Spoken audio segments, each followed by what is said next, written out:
Olá, queridos irmãos, queridas irmãs, sejam bem-vindos a mais um estudo sobre o Livro dos Espíritos. Nós continuamos a estudar a introdução ao estudo da doutrina espírita. Estudaremos agora os itens 13, 14 e 15 dessa introdução. Então, roguemos a Deus que o Pai Celestial, esteja conosco, que o Mestre Jesus nos abençoe, que nossos anjos da guarda possam guiar nossas mentes e corações através desse estudo e através da vida. Que assim seja. Muito bem, então, itens 13, 14 e 15 da introdução ao estudo da doutrina espírita, texto escolhido por Kardec para a apresentação do Livro dos Espíritos e, por que não dizer, apresentação da doutrina espírita de modo geral. Lembremos um pouquinho que anteriormente, nos itens 9 e 10, nós vimos as evidências que refutam as hipóteses de que a doutrina espírita teria nascido por charlatanismo, por ilusão, uma ilusão que pode ser até uma ilusão coletiva, ou por uma força diabólica. Então, as comunicações, na verdade, seriam charlatanismo, segundo uns, seriam ilusão, segundo outros, um engano, das pessoas que se pensam médiums, mas não são, ou então interferência de forças diabólicas, não de espíritos. Kardec refuta essas três ideias nos itens 9 e 10. Então, a gente renova agora a ideia de que, ao fazer essa refutação, ao responder a essas críticas, mostrando que elas são infundadas, que elas não são verdadeiras, Allan Kardec apresenta para a gente o nascimento da doutrina, a sua força e o seu modo de entendimento, seus princípios básicos. Como lidar com a doutrina, né? Como aprender a doutrina. Texto de um excelente pedagogo. Agora aqui nesses itens 13, 14 e 15, nós teremos três temáticas que são diretamente ligadas a essas temáticas que nós vimos anteriormente nos itens 9 e 10, e por que não dizer também nos itens 11 e 12.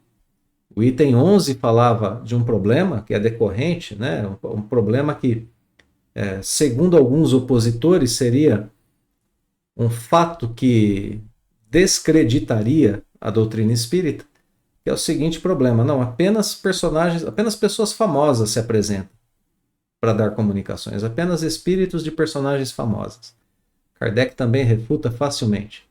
E depois no item 12, então, algo que vem responder, de certa forma, a todo esse movimento do texto, né? Nem charlatanismo, nem ilusão, nem força diabólica, nem somente personagens famosas. Porque o item 12 fala a respeito da comprovação da identidade dos espíritos. E aí a gente tem algo que é algo agora muito palpável para a gente, né? Algo muito importante, é algo prático que nos permite chegar à conclusão de que realmente são espíritos se comunicando.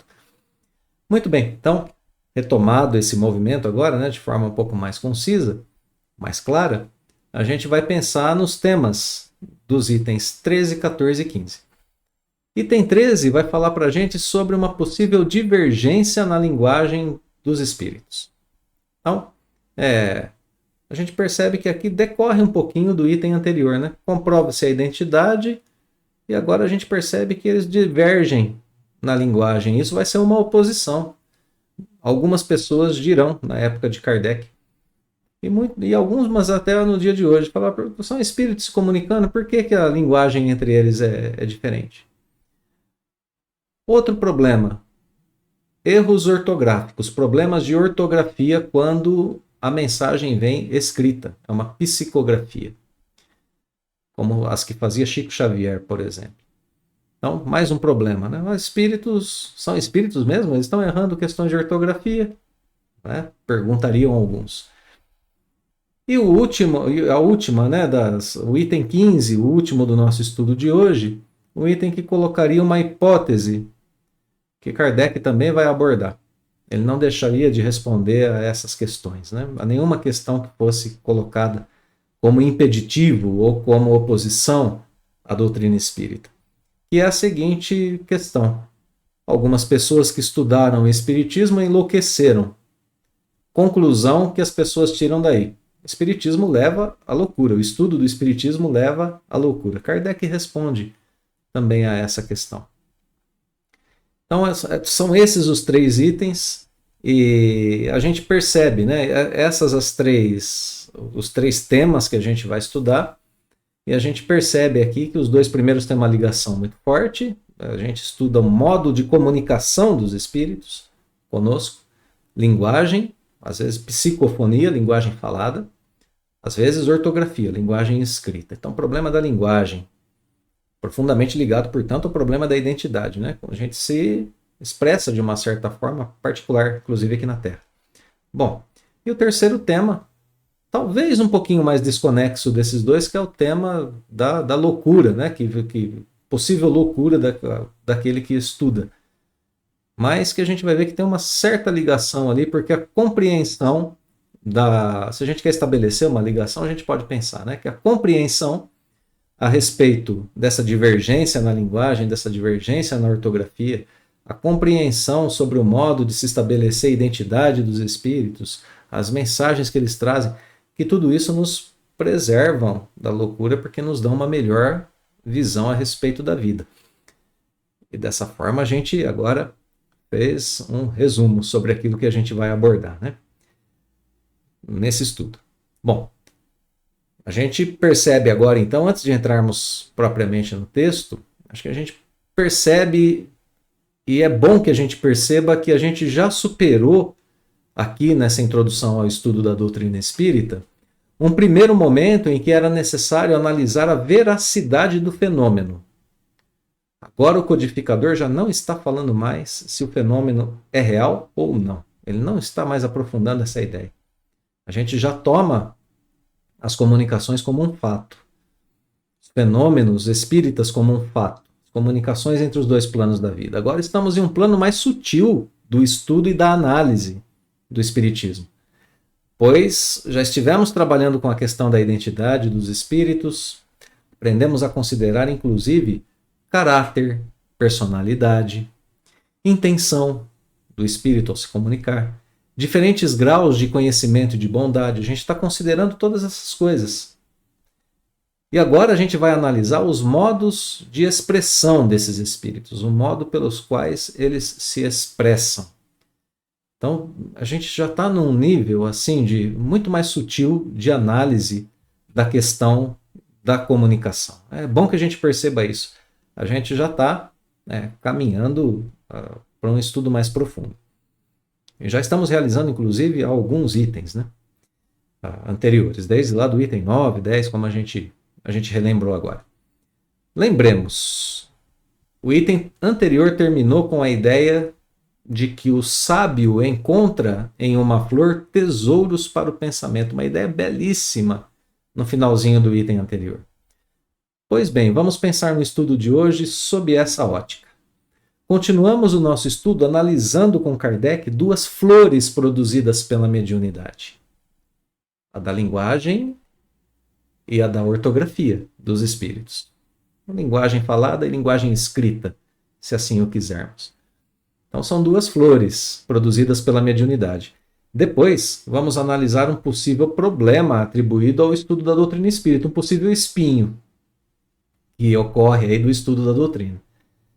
Pois, como a gente já mencionou, diziam alguns que esse estudo poderia levar o estudante da doutrina à loucura. Então vamos analisar 2 flores e um espinho, para a gente poder entender com Kardec um pouquinho mais sobre a nossa querida doutrina espírita. Texto, item 13. Vamos lá. As observações que aí ficam, aspecto de continuidade do texto, aspecto de continuidade apresentado por Kardec no texto agora. Preciso a gente relembrar, tudo aquilo que passou, por isso a gente faz esse exercício de rememorar as temáticas anteriores. Personagens famosas, comprovação de identidade, itens anteriores ainda, charlatanismo, ilusão, tudo aquilo que a gente já disse. Bom, tudo aquilo que Kardec tratou e que terminou ali no item da comprovação da identidade, agora tem uma ressonância no texto que a gente vai continuar a estudar. As observações que aí ficam nos levam a dizer alguma coisa acerca de outra dificuldade. Que dificuldade é essa? Divergência que se nota na linguagem dos espíritos. Perdão, aqui vamos marcar o texto correto. Divergência que se nota na linguagem dos espíritos.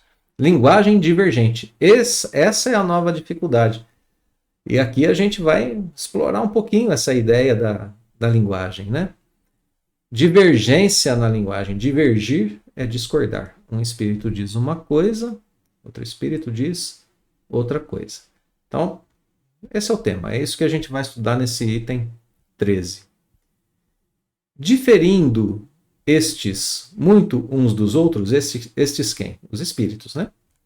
Do ponto de vista do conhecimento e da moralidade, é evidente que uma questão pode ser por eles resolvida em sentidos opostos, conforme a categoria que ocupam, exatamente como sucederia entre os homens. Então, parte importante aqui da nossa concepção a respeito da linguagem, comunicação entre nós e os espíritos. Bom, devemos considerar que eles são diferentes em moralidade e em conhecimentos, exatamente como os homens que estão encarnados, os espíritos que estão encarnados, dado que eles são justamente espíritos de homens que passaram espíritos que passaram por reencarnações, encarnações, né? Retornaram ao plano espiritual e continuam tendo em seu patrimônio espiritual todas as suas dificuldades, todos os seus avanços, as suas más e boas inclinações, seus vícios e imperfeições e suas virtudes. Toda essa beleza que é cada um de nós. Continuam sendo quem eram antes. Então, se os homens, se nós encarnados agimos assim, desencarnados agimos da mesma forma. Somos diferentes em graus de moralidade e conhecimentos entre nós aqui na Terra também. Natural, então, que se expressem de modo diferente em relação ao mesmo assunto. Então, esse é o primeiro ponto que Kardec coloca aqui. Então, notemos, né, que o codificador usa esse termo linguagem para falar a respeito da comunicação, para falar a respeito de como nós desenvolvemos ideias e como nos expressamos a respeito dessas ideias que desenvolvemos através da nossa evolução espiritual. E aí a gente pode já aprofundar um pouquinho, né? Vai ter mesmo essa divergência de ideias? Será que vai existir isso? É isso que Kardec vai explorar no decorrer do texto. Então, notemos como que o texto tem agora, né? Vamos notar como que o texto tem esse aspecto de continuidade, né? Observações que aí ficam nos levam a dizer, e agora aqui mais uma referência aos itens anteriores. O ponto essencial para a gente analisar essa questão da divergência da linguagem é sabermos a quem nos dirigimos, escreve Kardec. Então, lembremos rapidamente que nos itens anteriores nós vimos a questão da identidade dos espíritos. Kardec está dizendo aqui, para a gente saber se há divergência na linguagem, é bom a gente levar em consideração com quem a gente está falando. É uma questão de física? Quem é que está tratando? Um profissional da área da física, um professor de física, por exemplo, cientista? Ou uma pessoa que é um clérigo, um evangélico? Se for uma questão de física e houver divergência nas opiniões, isso vai ser natural, porque um estuda física, o outro não. E até às vezes dentro da mesma área. Um estuda um certo ramo da física, uma certa área, e outro estuda outra. Um tem uma visão e o outro tem outra, a respeito às vezes da mesma área, como a gente sabe que acontece na biologia também, em todas as ciências humanas, né, na verdade. Então, saber com quem estamos falando é essencial, porque aí a gente pode saber se realmente há divergência e que tipo de divergência há. Se é para ser considerada essa divergência ou não. Por isso, referência ao item anterior, né, aos itens anteriores. Identidade dos espíritos, como analisadas. Vamos adiante. Como se explica, então, que os tidos por espíritos de ordem superior nem sempre estejam de acordo? Então aqui a gente põe agora outro problema. Agora a gente vai aprofundar ainda mais a questão. Porque a primeira resposta de Kardec, o primeiro argumento é: espíritos são diferentes uns dos outros, por isso se expressam de forma diferente, de modos diferentes, com ideias diferentes. Agora ele mesmo coloca uma outra dificuldade, diz assim: como que a gente vai explicar que dois espíritos de ordem superior tenham ideias divergentes?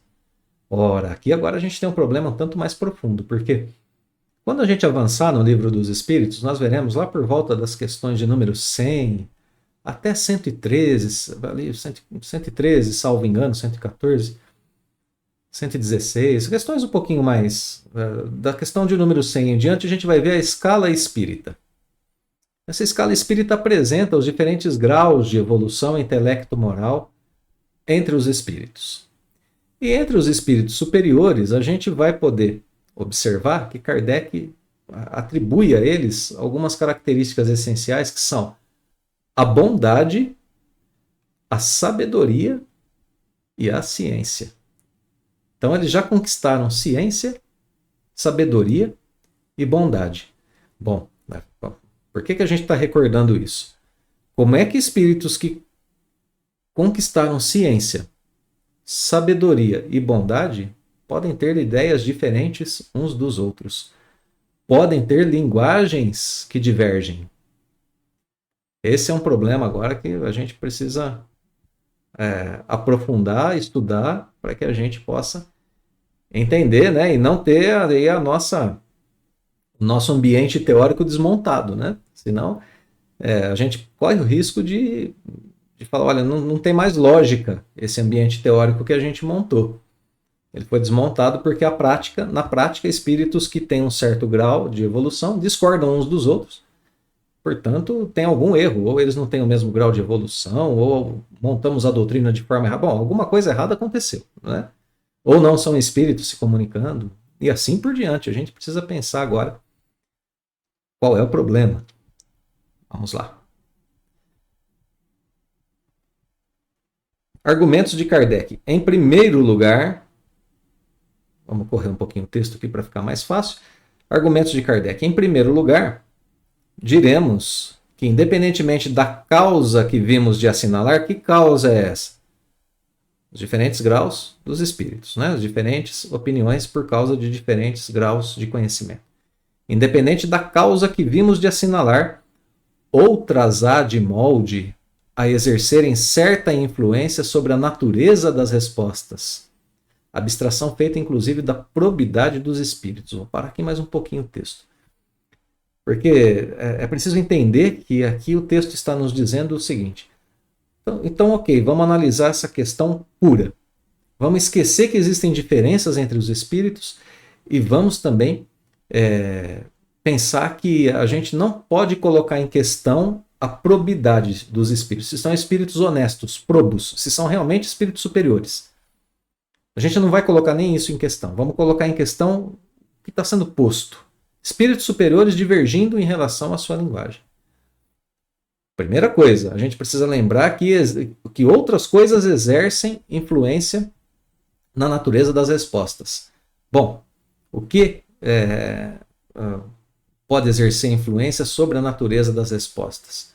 Uma das coisas que pode acontecer, e que Kardec não cita agora, a gente vai ter esses estudos depois na doutrina espírita, né, nas obras básicas, é, por exemplo, a influência que o médium exerce sobre a mensagem.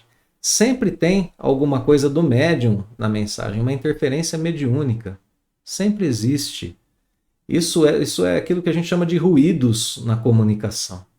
A brincadeira do telefone sem fio, que a gente tanto fez na infância. Eu digo uma coisa e nem sempre ela é traduzida da forma mais fiel possível. Esse é um problema para a gente levar em consideração e que a gente não vai aprofundar agora. E Kardec aqui aparentemente está até abrindo mão dessa questão. Ele está falando, bom, a gente vai para um ponto essencial aqui, para um ponto capital, que é o que deve nos chamar a atenção por enquanto. Continua o texto, né? Esse é um ponto capital, cuja explicação alcançaremos pelo estudo. Então, um pouco de paciência, um pouco de estudo, né? Lembra que os estudos requerem atenção demorada, exatamente como acontecem nas ciências humanas, e ele retoma a ideia de continuidade e perseverança, necessários para o estudo do Espiritismo. Anos são precisos para formar-se um médico medíocre, 3/4 da vida para se chegar a ser um sábio. Como pretender que em algumas horas a gente adquira a ciência do infinito, né? Não é possível. O estudo do Espiritismo é imenso, interessa a todas as questões da metafísica, das coisas que estão fora do âmbito material e da ordem social. É um mundo novo. Seria de admirar, né, que a gente leve muito tempo para aprender sobre isso? Então, olha que coisa interessante, Kardec pede para a gente, vamos estudar um pouco mais. Vamos ter uma atenção mais demorada, uma observação profunda, desenvolver em nós as questões para o nosso estudo da continuidade, da regularidade, da reflexão necessária, do recolhimento necessário, para usar o termo de Kardec, né? Para que a gente pense nessas coisas, na perseverança necessária para se chegar a isso. Precisamos estudar para estarmos cada vez mais convictos de que fazer o bem é melhor. Isso estando cientes, né, de que nem sempre sabemos exatamente o que é o bem. É preciso estudar, é preciso se aprofundar. Esse é um exemplo, né? Estou usando o exemplo de fazer o bem porque nós somos espíritas, sabemos que fora da caridade não há salvação. E quantas vezes a gente não se encontra numa encruzilhada? Saber o que é a caridade real em cada situação. Quantas vezes, frente aos trabalhos espíritas de caridade, a gente não se preocupa em visitar com frequência as obras básicas, para a gente ter um entendimento melhor disso, né? De separação entre aquilo que é o bem e aquilo que é o mal. Bom, a gente tem nas obras básicas esse caminho muito bem trilhado, através da doutrina moral de Jesus. Temos aprendido aqui com essa introdução, inclusive, sobre a importância do estudo. Não qualquer estudo, estudo frequente, estudo profundo, um estudo atencioso, devotado, né? Porque, no fim, esse estudo, como a gente está vendo, não serve apenas ao nosso avanço intelectual. Serve também ao reforço, serve também ao fortalecimento, melhor dizendo, da nossa fé. Fortalecimento da nossa esperança, da nossa capacidade de servir melhor. Fazermos a caridade no melhor que a gente possa. E fica uma reflexão aqui, né? Quantos de nós já não avançamos diretamente à primeira questão do Livro dos Espíritos, sem dedicar o tempo necessário a essa introdução maravilhosa que a gente está estudando aqui? Riquíssima, repleta de dicas, de conceitos, repleta de bons preceitos da doutrina para a gente aprofundar e poder praticar melhor. Dedicação e esforço, né? Sempre em entender e praticar o Espiritismo, em entender e praticar o bem, sem preconceitos. Nem sempre a vida é aquilo que a gente julga que ela seja. E os homens dificultam muito as coisas quando impõem o seu entendimento sobre as coisas reais que a vida nos apresenta. Então, que nós estejamos atentos, né, a essas questões para que a gente possa aprofundar. Kardec nos pede, por enquanto, essa paciência. Eu quero retomar aqui uma questãozinha que está no... Uma questãozinha não, uma grande questão, que está no fim desse parágrafo, porque quando estudamos o Espiritismo, nós estudamos um mundo novo, uma área de atuação humana que a gente não fazia nem ideia que existia. A área espiritual. Estamos aprofundando isso, né, em níveis cada vez mais sutis, como a gente já pode perceber. Então, essas questões, era isso que eu queria retomar, fazem com que a gente entre pelo mundo da metafísica, das coisas extrafísicas, mas também ressoam nas coisas de ordem social. Era isso que eu queria retomar aqui, para a gente ter uma ideia da importância disso que está sendo tratado. Leon Denis, no livro Espiritismo e Cristianismo, nos diz que o estudo do Espiritismo ensina que a vida é combate pela luz. Olha que frase fantástica. Bom, e que essas lutas e provas só terminarão quando a gente conquistar o nosso bem moral. É um pouquinho daquilo que a gente estava dizendo, né? Sobre a importância de conhecer a doutrina. Vou terminar citando mais uma frase de Leon Denis, quando ele escreve: por isso a influência moralizadora do Espiritismo penetra pouco a pouco nos mais diversos meios. É o que Kardec está dizendo aqui. Se a gente puder compreender a doutrina, aprofundando, a gente vai ter uma mudança na nossa ordem social, uma mudança para melhor, claro, né? Pois a nossa prática moral dentro dessa vivência social vai ser refinada, vai ser melhorada. Bom, fechando agora esse enorme parêntese que a gente abriu, né?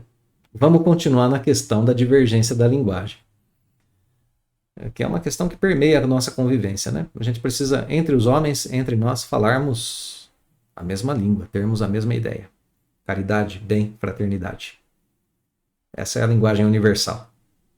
Bom, parágrafo 4. A contradição demais nem sempre é tão real quanto possa parecer. Esse é o segundo argumento, né? Primeiro argumento, em primeiro lugar, existem coisas que influenciam na linguagem. Em segundo lugar, essa contradição nem sempre é tão real quanto possa parecer. Basta a gente lembrar das definições que nós, homens, damos a respeito de alguma coisa.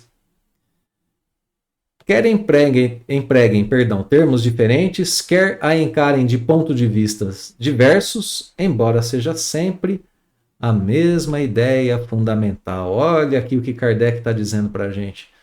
É necessário fazer uma análise daquilo que a gente está, a respeito daquilo que a gente está estudando. Nesse parágrafo aqui, no comecinho, Kardec admite que possam existir diferenças. Podem existir. Mas pede uma análise criteriosa, porque a diferença, em muitos casos, pode ser apenas aparente. E isso a gente tem no próprio pensamento humano. Eu vou citar uma questão que está na filosofia humana agora.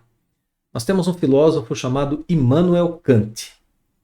Dentro de toda a tradição filosófica, e até no nosso dia a dia, a gente costuma usar a expressão a priori. A gente usa essa expressão. E toda a tradição filosófica também a utiliza. Agora, quem vai ler Immanuel Kant precisa aprender que dentro do texto kantiano, essa expressão a priori tem um significado diferente do significado de todo o restante da tradição filosófica. Então, o estudante de Immanuel Kant tem em suas mãos os dicionários kantianos para ajudá-lo. Inclusive, essas duas expressões são muito importantes para Immanuel Kant, a priori e a posteriori. Não vamos entrar aqui no mérito do significado, mas elas são diferentes de toda concepção filosófica, de toda tradição filosófica. Os outros filósofos usam num sentido, Kant usa em outro. Se a gente não entender isso, como é que a gente vai entender o texto kantiano? É interessante porque Kardec começa essa introdução do do Livro dos Espíritos, fazendo justamente esse exercício, falando para a gente o que significam as palavras mais essenciais do contexto teórico e filosófico da doutrina espírita, para que a gente não se engane a respeito delas. Porque muitas vezes essas ideias vão trazer, essas palavras vão trazer ideias que precisam ser bem compreendidas, né? Voltemos ao texto, porque Kardec estava falando a respeito de definições, a respeito de ideias. Conte quem puder as definições que se tem dado de gramática, por exemplo. Para uns a gramática é uma coisa, para outros ela é outra. Pueril, infantil, portanto, seria apontar contradição onde frequentemente só há diferença de palavras. Os espíritos superiores não se preocupam com a forma, para eles o fundo do pensamento é tudo. Guardemos essas informações para a gente aprofundar um pouquinho, né? É infantil apontar contradição onde só há diferença de palavras. Contradição de quê? Contradição de ideias. Para os espíritos superiores, que é os que a gente está tratando agora, não se importam com a forma. Para eles, o fundo do pensamento é tudo. Guardemos isso um momentinho em nossas mentes. Então, continua o texto, né? Bom, se existem diferenças, são diferenças apenas de palavras, não de ideias. Eu vou tentar usar um exemplo, se bem que isso é sempre muito difícil de fazer, né? Mas eu vou tentar usar um exemplo que talvez possa retratar isso que Kardec está dizendo. De forma muito humilde, reconheço que talvez não seja assim tão fácil usar exemplos, né, que sejam fidedignos do que Kardec está falando. Mas talvez a gente tenha uma vaga ideia transmitindo esse tipo de exemplo. Vamos lá. Então pensemos o seguinte. Uma pessoa diz as seguintes palavras. O Mar Vermelho tem uma cor linda. Pronto, o Mar Vermelho tem uma cor linda. Outra pessoa diz o seguinte: o azul das águas do Mar Vermelho é lindo. Se a gente pegar separadamente essas duas frases, a gente pode, num primeiro momento, ou alguém pode pensar o seguinte: bom, o primeiro disse que a cor da água é vermelha, é o Mar Vermelho. O segundo disse que a cor da água é azul. Os dois estão com ideias completamente divergentes. Mas eu vou procurar retomar as frases que eu disse. O Mar Vermelho é de uma cor linda. O nome do mar é Mar Vermelho. Enquanto o outro disse: o azul da água do Mar Vermelho é lindo. A gente sabe que a cor da água do Mar Vermelho, de fato, é azul. Então, vejam, os dois pensamentos têm o mesmo fundo, a mesma ideia. Qual é a ideia? A cor da água do Mar Vermelho é linda. É isso que as duas frases quiseram dizer. Elas não se referiam diretamente à cor nem à tonalidade da água, mas à beleza da água do Mar Vermelho. Então é preciso a gente analisar as frases que chegam, vindas, né, de espíritos superiores, porque eles se preocupam com isso, com o fundo, e não com a forma. Eles se preocupam com a ideia, e não com a forma de transmiti-la, não com as palavras que serão usadas. Então, muitas vezes existem diferenças apenas nas palavras, e não no pensamento. É isso que Kardec está dizendo para a gente. Então, aqui a gente está entendendo o que Kardec quer dizer para a gente quando ele está propondo esse estudo da linguagem, né? O modo de expressão do pensamento. As palavras que se usa, a linguagem, né? Esse modo de expressão de pensamento. Então, qual é a nossa tarefa? Analisar a fundo aquilo que é o tema, aquilo que é a ideia. Analisar isso que Kardec chama aqui de o fundo, o tema, o pensamento, a ideia. Eis a nossa tarefa. Então a gente pode concluir que essas diferenças de linguagem são obstáculos perfeitamente superáveis por aquele que estuda, por aquele que analisa, por aquele que aprofunda o tema. Então vamos lá. Para encerrar esse item, né? A gente. Opa, perdão, o texto correu um pouquinho demais, vamos voltar. Para encerrar esse item, a gente tem o quinto e último parágrafo, em que Kardec agora vai usar os seus próprios exemplos, com certeza muito melhores do que os meus, né? Tomemos, por exemplo, a definição de palavra alma. Esse termo carece de uma acepção invariável. Então ele vai citar aqui as diferentes concepções de palavra alma. Né? Cada um vai ter uma concepção e vai definir a alma de um jeito, e dentro daquilo que pensa, todos eles têm razão. O mesmo acontece com a palavra Deus. Vão definir Deus de diversas formas, cada um vai ter razão de acordo com o seu pensamento, com a sua concepção a respeito de Deus. E por fim, Kardec vai citar a classificação dos espíritos. Esse é um bom alerta para a gente que acabou de citar a escala espírita, né? A classificação é arbitrária. Olha aqui que coisa interessantíssima da gente aprender. Ela não é uma classificação fixa. Ela é didática, é para a gente aprender que existem diferenças de graus de progresso entre os espíritos. Poderia um grupá-los em 3 classes, outro em 5, 10, 20, assim por diante, sem que nenhum esteja errado. Kardec nos ensina. O que não, pode significar, portanto, que dentro de espírito, dentro da classe que a gente estabelece aqui, nós, né, espíritas, estabelecemos de espíritos superiores, existam pequenas diferenças de conhecimento, de moralidade, pois cada espírito é uma individualidade, e a gente precisa levar isso em consideração. Então, esse mais um argumento para a gente prestar atenção em relação a essa questão da divergência de linguagem, se é que ela existe, escreve Kardec, como a gente já viu, né? As ciências da humanidade também são assim, as ciências da matéria. Aprende-se botânica por diversos sistemas, escreve Kardec. Pode ser o de Linneu, assim por diante, o de Tournefort, são estudiosos da botânica, e ainda assim a botânica será sempre botânica.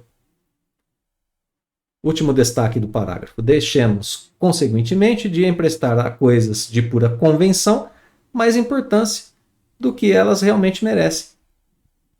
Né? Então, para a gente Tudo aquilo que parece disparate, né? Parece divergente, vai ter uma similitude que escapa a um primeiro exame. A um exame mais, precisa de um exame mais profundo. Então aqui ele encerra essa questão dessa forma, né? A gente tem assim esses escolhos, esses obstáculos, mesmo dentro da comunicação humana. O importante dessas áreas do conhecimento é aquilo que fica sedimentado como conhecimento sólido, né? A botânica é uma ciência que tem a sua grade desse tipo de conhecimento. O espiritismo também tem os seus pontos fundamentais que ficam sedimentados. Então, que a gente supere os problemas de convenção, daquilo que fica combinado. É como o exemplo de Immanuel Kant que a gente deu. Ele deixa na sua obra, de forma clara ou talvez não tão clara em alguns momentos, que os conceitos que ele trata têm, a priori e a posteriori, que eu citei, têm significados diferentes. E a gente precisa concordar com ele para entender o que ele está dizendo.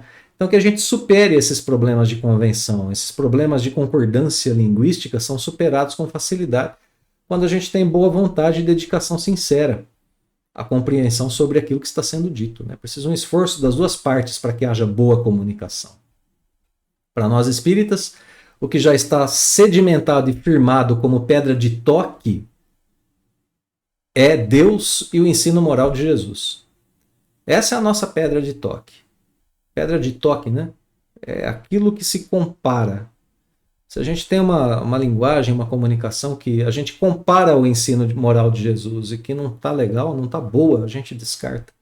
A nossa pedra de toque, o nosso ponto fundamental, são os preceitos estabelecidos por Kardec, a sua lógica, a sua doutrina, montada, muito bem organizada pelo codificador, fundamentada e que tem como decorrência o ensinamento moral de Jesus. Tudo aquilo que não está alinhado com isso é perda de tempo e aí sim divergência de linguagem. O restante a gente analisa, né? A gente vai analisando até chegar nessas conclusões. Vamos lá então. Item 14. Bom, o item que decorre desse, né? Agora serão analisadas as faltas, os erros ortográficos. Escreve, ou melhor, o texto nos diz que a ortografia deles, dos espíritos, cumpre dizê-lo, nem sempre é irreprochável. Então o que está sendo dito aqui? Realmente existem erros ortográficos que chegam através de psicografias. E vamos analisar isso. Então, o que isso quer dizer? Né? Isso é uma contraposição forte à doutrina espírita? Primeiro argumento: sábios da Terra também cometem esses erros. Olha aqui. Ó. Uma pessoa que é versada em ciências exatas, das áreas das exatas, pode cometer alguns erros de português, por exemplo. Isso acontece. Comum. A pessoa não tem a obrigação de saber tudo, senão ela seria um espírito perfeito. Então, esse é o primeiro argumento. Na sequência, há, porém, no fato, uma questão mais grave. Então, vamos analisar essa questão mais grave. Para os espíritos, principalmente para os espíritos superiores, a ideia é tudo e a forma nada vale, porque eles estão livres da matéria. A linguagem de que usam entre si é rápida como o pensamento, porquanto são os próprios pensamentos que se comunicam sem intermediário. Olha que coisa que é a vida de um espírito superior, né? Se comunica sem intermédio da palavra. Ele transmite o pensamento, transmitem o pensamento de uns aos outros, né? Então, nada tão natural quanto eles se sentirem pouco à vontade quando são obrigados a se comunicarem conosco, usando as nossas formas longas e embaraçosas de linguagem. Aqui uma explicação que é para a gente levar muito em consideração quando se fala a respeito de espíritos superiores. Kardec está dizendo, olha, eles têm uma linguagem muito mais avançada que a nossa. Quando precisam se comunicar conosco, para eles é assim uma coisa que traz muito incômodo. Então, né, no modo de se expressarem, pode acontecer os erros ortográficos. Por que não? Vamos pensar em alguns exemplos para a gente entender o que Kardec está dizendo? Tem um exemplo do professor Cosme Massi que eu gosto muito, quando ele fala a respeito dessas questões que os espíritos precisam trazer para a gente que está aqui encarnado, que é a seguinte: vamos imaginar que a gente descobrisse uma tribo indígena que nunca tivesse tido contato com a civilização. e que precisássemos explicar para eles o que é um telefone celular. Quanto que isso seria difícil, sem termos o celular na mão, principalmente, para mostrar, né? Para, de forma prática, demonstrar o que ele faz. Quanto que isso seria penoso para a gente e dificultoso.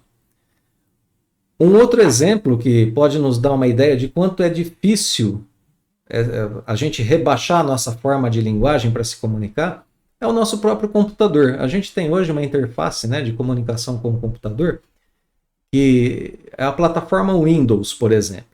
Vamos pensar só na Windows, por enquanto, a plataforma Windows, né? Sem pensarmos em outras. Ela é de acesso muito fácil, ela dá para a gente alguns comandos muito fáceis. A gente quer acessar um programa, a gente quer acessar a internet, a gente quer abrir o Word, por exemplo, editor de texto, a gente dá 2 cliques em cima do ícone e ele abre. A gente está dizendo para o computador, abra esse programa, dando 2 cliques. A transmissão do nosso pensamento para o computador é dada em 2 cliques. A gente diz a ele o que quer fazer com 2 cliques. Rapidíssimo. Imaginemos que tivéssemos que retornar, né, a antiga plataforma MS-DOS aos prompts de comando, onde a gente tinha que digitar para o computador o que a gente queria que ele fizesse. Muitos comandos, né? Plataforma que está por detrás ali do Windows, né? Então, imagine se a gente tivesse que digitar agora numa brincadeira, obviamente, né? Computador, por favor, abra o editor de texto. A gente ia se sentir enfadado com isso, né? A gente ia dizer, poxa vida, não é tanto quanto desagradável para a gente ter que se colocar nessa tarefa, né? Então é mais ou menos o que os espíritos superiores sentem quando precisam se comunicar conosco. Então, por que estranhar erros de ortografia? Ele vai se preocupar em colocar um acento numa palavra, uma vírgula numa frase? Não, ele vai querer transmitir a sua ideia de forma mais rápida, né, possível. Olha aqui, Kardec usou esse argumento, né? O mesmo se daria conosco se houvéssemos de exprimir-nos num idioma de vocábulos e fraseados mais longos e de maior pobreza de expressões do que o que usamos. É o exemplo dos indígenas, é o exemplo da comunicação com o computador, né? Então esse item 14 termina justamente assim. Pensemos no seguinte, já não é maravilhoso que os espíritos se exprimam indiferentemente em todas as línguas e que entendam todas? A gente está deixando de ver o maravilhoso, o que está por trás daquela flor, e está se pegando aí em pequenos problemas, né, da linguagem ortográfica. Assim é, por exemplo, que a poesia por eles ditada desafiaria quase sempre a crítica do mais meticuloso purista, a despeito da ignorância do médium. Esse ponto aqui é maravilhoso. Porque o que a gente está analisando aqui, na verdade, quando a gente está colocando essa questão da linguagem, né, aprendendo com Kardec, é compararmos o pensamento com a forma de transmissão dele, ou com a linguagem. É isso que está sendo abordado aqui, pensamento e linguagem. Isso está sendo tratado, inclusive, desde o item anterior. Lá no item anterior, na expressão em geral. Aqui em relação à linguagem escrita. Então, o que é o pensamento? Como ele é traduzido, como ele chega até nós. A gente tem também aqui a questão da praticidade, do objetivo, da essência daquilo que está sendo dito. Essas coisas têm, para o espírito que se comunica, muito mais importância do que a forma da linguagem escrita ou falada. No entanto, aqui no final desse item, Kardec faz uma ressalva muito importante, porque ele fala assim, olha, eu vou retomar o texto aqui para a gente rememorar. É assim, por exemplo, que a poesia ditada por espíritos superiores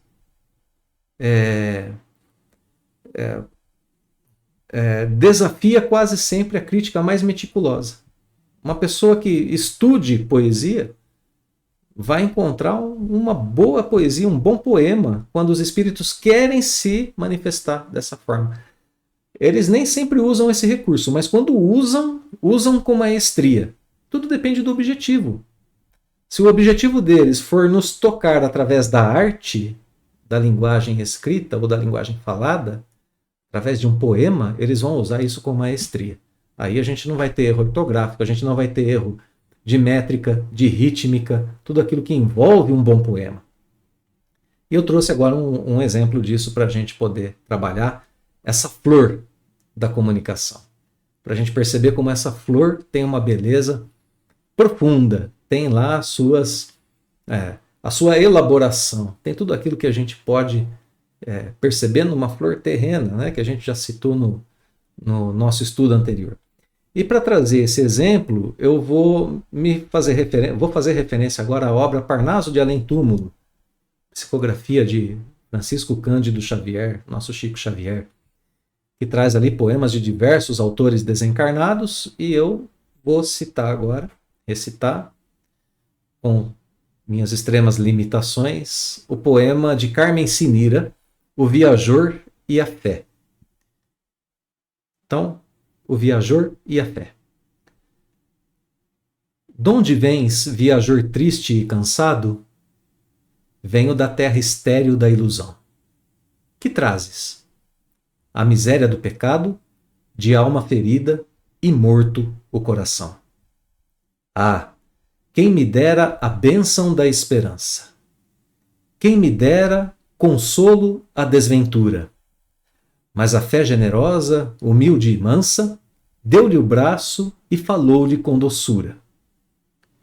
Vem ao mestre que ampara os pobrezinhos, que esclarece e conforta os sofredores. Pois com o mundo uma flor tem 1000 espinhos, mas com Jesus um espinho tem 1000 flores. Carmen Sinira. Repetimos, obra Parnaso de Além Túmulo. Aqui poema que reflete para a gente essa questão do estudo da linguagem, né, e daquilo que ela pode transmitir para a gente de diversas formas. É nisso que a gente precisa se pautar quando estamos estudando o texto de um pensador maravilhoso como Allan Kardec. A mediunidade nos trará flores maravilhosas para serem estudadas. E o estudo de nenhuma flor é perdido. Qualquer que seja a comunicação, qualquer que seja a linguagem, qualquer que seja o modo do pensamento ser expresso, ele deve ser estudado e refletido. Porque até mesmo naquelas comunicações mais pobres, de espíritos sofredores, nós encontramos caminhos, nós encontramos meios, nós encontramos experiências, nós encontramos consequências das leis de Deus que servem para nós. Muita atenção nos grupos mediúnicos. Que tipo de espírito se comunica? Por que se comunica através da minha mediunidade ou da mediunidade do colega? Por que o dialogador conversa com aquele espírito ao orientá-lo? Quais são os ensinamentos que cabem para todos dentro do grupo mediúnico, encarnados e desencarnados? Assim a gente estuda melhor essas flores da mediunidade, aprofundando tudo aquilo que a gente precisa aprender. E que já está sendo exposto aqui desde a época do nascimento do Livro dos Espíritos para a gente. Vamos lá, último item do nosso estudo, item 15, e que vai trazer aquela última questão abordada por Kardec. Escreve o codificador que existem pessoas que veem perigo por toda parte e em tudo que não conhecem. Olha aqui de novo, hein? Kardec dizendo, para não ter medo, é preciso conhecer. Daí a pressa com que, do fato de haverem perdido a razão, alguns dos que se entregaram a estes estudos, aos estudos da doutrina, né, aos estudos das comunicações, da linguagem, etc., tiram conclusões desfavoráveis ao espiritismo. Antes da gente abordar os argumentos de Kardec para desfazer essa ideia, vale muito a pena a gente prestar atenção na pergunta que ele coloca na sequência. Como é que homens sensatos enxergam nisso uma objeção valiosa? Interessante, não é? Então, bom, ele já descartou isso como uma ideia plausível. Não, o estudo do espiritismo não vai enlouquecer pessoa alguma. Vamos analisar a questão agora com o codificador. Preocupações de ordem intelectual que empolgam um cérebro fraco podem levar a esse mesmo efeito. É isso que ele está dizendo. Não se dá o mesmo com todas as preocupações de ordem intelectual que empolguem um cérebro fraco? Então, o problema aqui não está nem nas questões de ordem intelectual, nem na doutrina. Está atribuída agora, no primeiro momento, ao cérebro fraco. A causa do problema, por enquanto, aqui no texto, diretamente do texto, é o cérebro fraco. E apesar aqui de citar outras áreas do conhecimento humano, ele quer dizer que não é propriamente o estudo que leva à loucura, né? que é uma predisposição orgânica. Porque na sequência ele vai citar matemática, medicina, música, filosofia. Essas áreas do conhecimento humano, muitas pessoas que se arvoram, né, que se aprofundam nessas áreas, vivem o mesmo resultado de apresentarem essa situação, esse estado de loucura. E aí o que a gente deveria fazer com essas áreas? A gente deveria banir essas áreas do conhecimento por causa disso? O que isso prova? Não prova nada, né? Não prova nada. Uma pessoa enlouqueceu porque estudava uma área do conhecimento humano? Isso, né? E os outros todos que estudam e não enlouquecem? No primeiro momento a gente diz que não tem essa fraqueza cerebral, uma fraqueza de um órgão do corpo físico. Então Kardec vai desenvolver a ideia, né? Nos trabalhos corporais, estropiam-se, desgastam-se os braços, as pernas e os outros órgãos do corpo físico, porque isso é uma coisa da ação material. Nos trabalhos da inteligência, o que se desgasta é o cérebro, que é aqui instrumento do pensamento. Coisa importantíssima da gente levar em consideração, porque o cérebro é instrumento do pensamento e não o contrário. Para o espiritismo, o pensamento não é produto do cérebro, é produto do espírito. É o espírito que pensa, não o cérebro. O cérebro é um instrumento do pensamento. Se não fosse assim, o espírito desencarnado não pensaria, não é? Não tem cérebro mais, o cérebro ficou na matéria. Então, atenção, né? Desgasta-se o cérebro. Vamos pro destaque seguinte do texto. Mas por se haver quebrado o instrumento, ou seja, o cérebro, não se segue que o mesmo tenha acontecido ao espírito. Esse permanece dono das suas faculdades e gozará delas quando desencarnar, se tiver usado bem a sua jornada terrena. E vai escrever no parágrafo que, no seu gênero, ele é, como homem, um mártir do trabalho. Então, muito interessante a gente lembrar disso aqui, né? O espírito é um mártir do trabalho e seu trabalho é libertar-se da matéria através da sua depuração intelecto-moral. Depuração realizada em parte no instrumento carnal, no corpo físico. Então, instrumento carnal, corpo físico, porque deve servir unicamente a esse objetivo, né? Avanço intelecto moral. Vamos em frente no texto, porque a ideia aqui vai ser refutada, continua sendo refutada por Kardec de forma brilhante, né? A loucura tem como causa primária uma predisposição orgânica do cérebro, que o torna mais ou menos acessível, ou sensível, se a gente quiser mudar a palavra, né, a certas impressões. Dada a predisposição para a loucura, essa tomará o caráter de preocupação principal, que então se muda em ideia fixa. Aí agora eu vou parar um pouquinho o texto aqui, porque a gente tem informações aqui muito preciosas, né? Então esse segundo parágrafo está dizendo o seguinte: a gente tem um mecanismo para estabelecer isso que Kardec está chamando de loucura aqui. Em primeiro lugar, uma predisposição orgânica do cérebro. Ele não suporta aquela carga de trabalho a qual ele foi exposto. Mas só isso não basta. Tem que se somar a isso uma preocupação. Vamos voltar ao texto aqui para a gente identificar mais uma vez. Tem que se somar a isso uma preocupação principal. Por exemplo, a imortalidade da alma, Deus, os problemas da física, da química, da quântica e assim por diante. A gente vai ver que existem outros. Tudo isso se transforma em uma ideia fixa. E aqui a gente tem os ingredientes, né? O mecanismo da loucura. Isso se aplica a qualquer tipo de ideia fixa. A ideia fixa em qualquer coisa pode dar esse mesmo resultado, vai dizer Kardec. A loucura.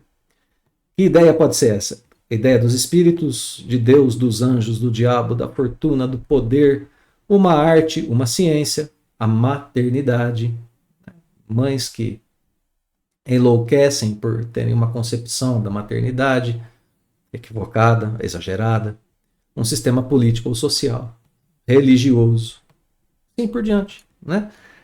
Então a gente não tem nenhum tipo de privilégio, né, em dizer que o espiritismo enlouquece alguém tanto quanto qualquer outra área do conhecimento humano. E aí a gente precisa tomar cuidado com o que a gente faz com as nossas ideias no dia a dia, né, para que a gente não recaia nesse círculo vicioso de estabelecermos um âmbito mental de preocupação desnecessária, equivocada, no qual nós fiquemos aprisionados e nos tornemos pessoas excêntricas, pessoas que estão fora da realidade, pessoas com manias, com doenças ligadas a essa área do pensamento, que serão identificadas como a par da sociedade, portanto excêntricas, né? Então, muita atenção com aquilo que nós pensamos, com aquilo que nós produzimos em nosso ambiente mental. As preocupações são lícitas, mas que nós tenhamos clareza para tratá-las dentro do seu adequado grau de importância, para que a gente possa ter sanidade, saúde mental. Digo, pois, que o Espiritismo, estou aqui no parágrafo 3 agora, não tem privilégio algum a esse respeito, vou mais longe.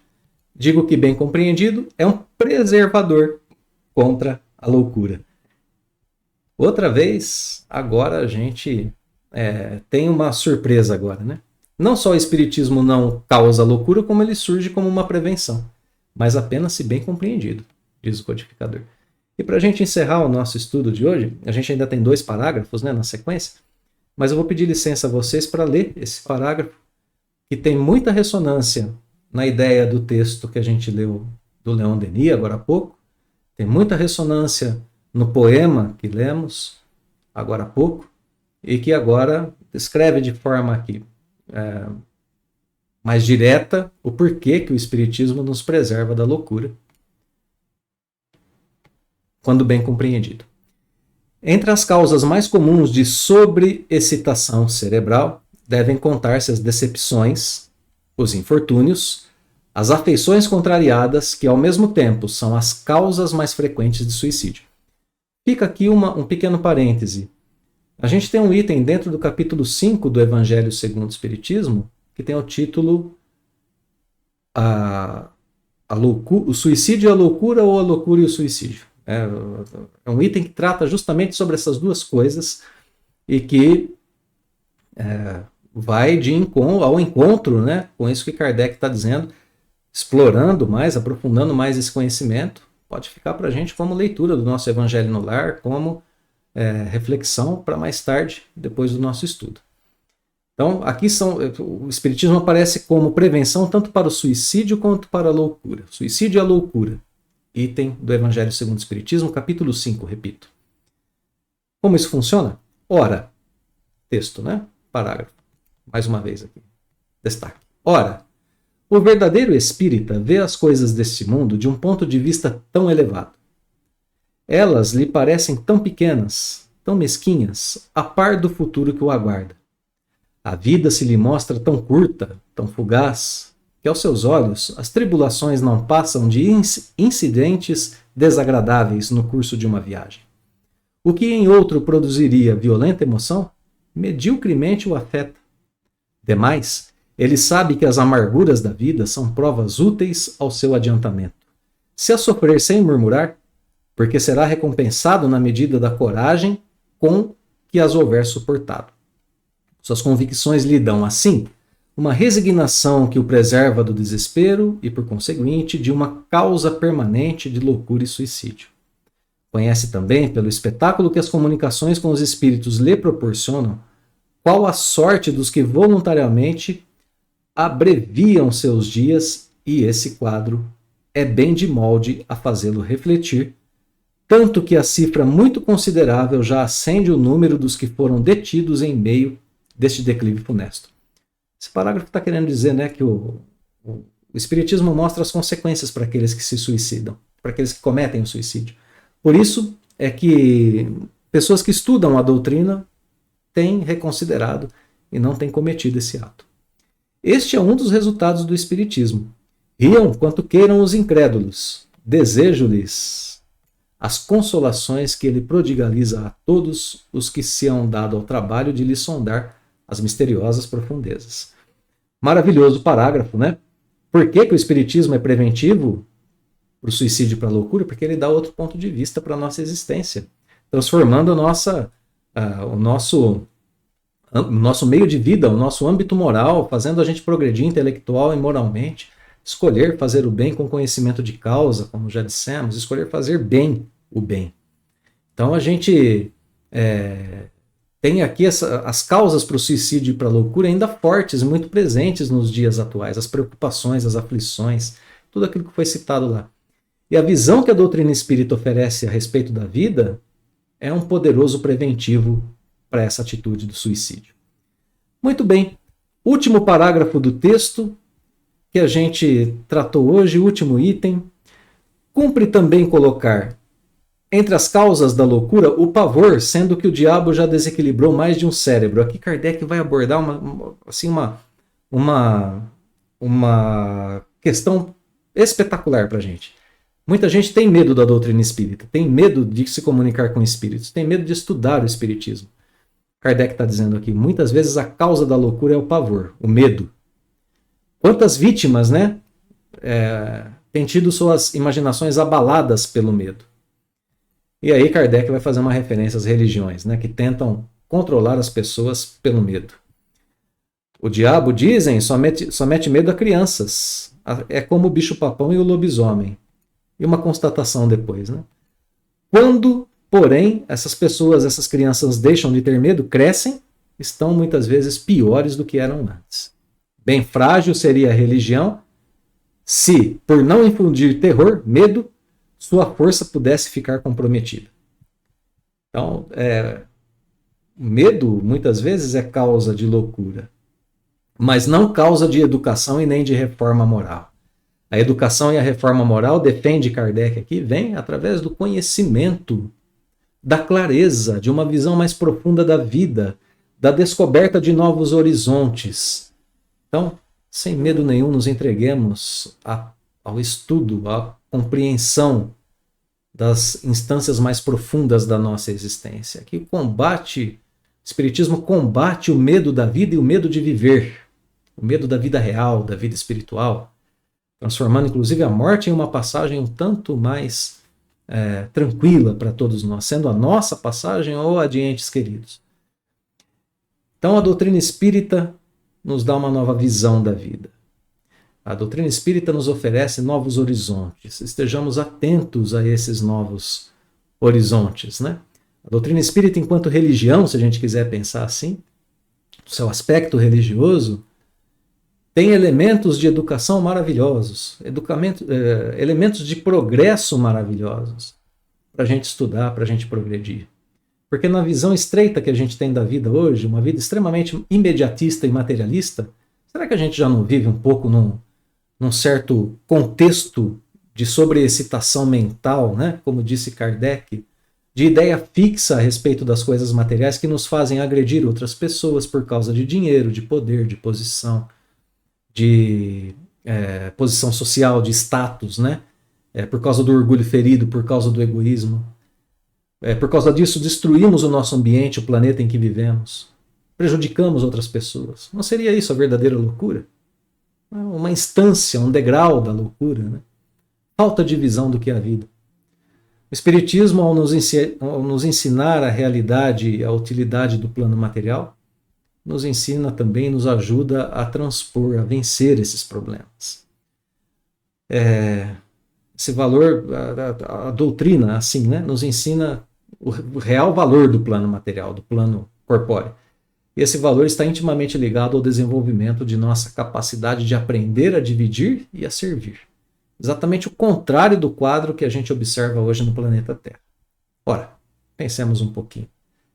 Nossas passagens pela condição terrena sempre são transitórias. O mundo material, seus prazeres, suas condições, seus costumes, seus modos de linguagem são circunstanciais. Por que então tanto desgaste por coisas que não são perenes? A saúde mental e emocional começa para todos nós na compreensão correta sobre o que é verdadeiramente a vida.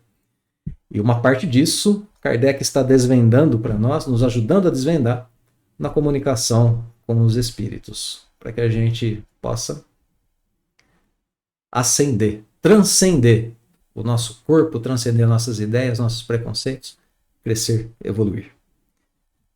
Queridos irmãos, queridas irmãs, muito obrigado mais uma vez pela companhia nos estudos, espero que tenha sido proveitoso a todos.